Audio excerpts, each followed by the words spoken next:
सबको यथा योग्य नमन। मैं आत्म परिचय 530 भाग लेकर आपके सम्मुख उपस्थित हुआ हूं।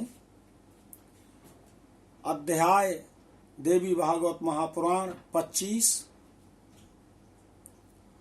भगवान शंकर ने देवर्षि नारद से कहा कि मेरे विवाह के शुभ समाचार को तुम जाकर के ब्रह्मा विष्णु और इंद्रादि देवताओं से बताइए।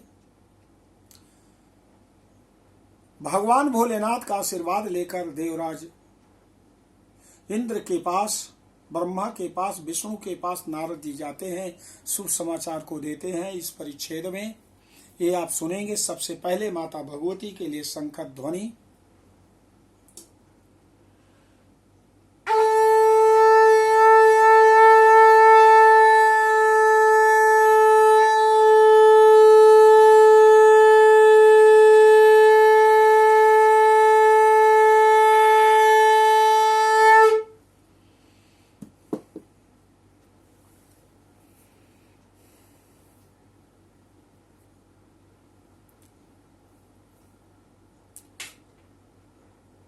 ना विप्रियं करिष्यामि कदाचिदपि मोहिता यत्र यास्यति सा देवी गमिष्येऽहं च तत्र वै ना त्यक्ष्यामि कदाचित् तां क्षणार्धमपि सुव्रताम् इयं च साम्प्रतं यात निजस्थानं तपोधना तिष्ठाम्यहं कानने अस्मिन् ध्यायस्तां पार्वतामात्मजाम्। इत्येवम् उक्त्वा गिरिशो विससर्ज महामुनीन् तेऽपि नत्वा ययुः सर्वे शोषो स्थानं महामते नारदस्त्वेव तोरणं ब्राह्मणो निकटं तदा शिवस्योद्वाहवार्तां च तस्मै सर्वं निवेदयेत्। तथैव विष्णुवे प्राह गत्वा वैकुण्ठमुत्तमं श्रुत्वा तु हर्ष सम्पूर्णो बभूवुरतीवतो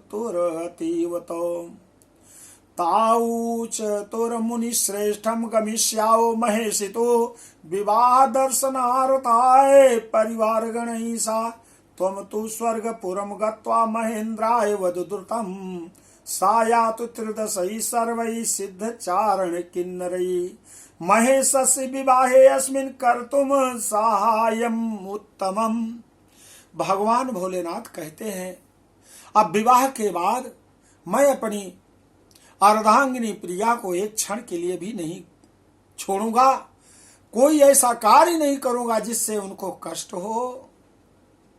मैं व्रत परायण की तरह आधे क्षण के लिए नहीं छोड़ूंगा। हे तपोधन, आप लोग अपने अपने स्थान को जाइए। मैं इसी कानन में उन गिरिराज कुमारी का ध्यान करता हुआ स्थित रहूंगा। ऐसा कहकर भगवान शंकर ने उन मुनियों को विदा कर दिया। महामते वे लोग उनको प्रणाम कर अपने अपने स्थान पर चले गए। तब देवर्षि नारद शीघ्र ही ब्रह्मा जी के पास पहुंच गए और उन्होंने भगवान शंकर के विवाह से संबंधित संपूर्ण बात को बता दिया। श्रेष्ठ वैकुंठ लोक में जाकर भगवान विष्णु से भी उसी प्रकार कहा। यह कहकर वे दोनों अत्यंत हर्षित हो गए और मुनि श्रेष्ठ नारद से बोले, हम दोनों अपने परिवार तथा गणों के साथ भगवान शंकर का विवाह देखने अवश्य आएंगे। आप शीघ्र ही स्वर्गलोक में जाकर इंद्र से कह दीजिए कि वह सभी देवता सिद्ध चारण और किन्नरों के साथ उत्तम सहायता करने के लिए भगवान शंकर के इस विवाह में जाएं। तथा सा नारदो गत्वा महेन्द्राय निवेदयेत् शिवस्य उद्वाह संवादं ताभ्याम यच्चाभिभाषितम्। तत्श्रुत्वा सुरराजो अपि हर्ष निर्भर मानसा मेने मृत्युं तारकस्य भविष्यति सुनिश्चितम्। उद्योगं चाकरोद गन्तुं विवाहे सा महेशितो नारदो अपि ययौ स्वयं स्थानम् इंद्रेण पूजिता।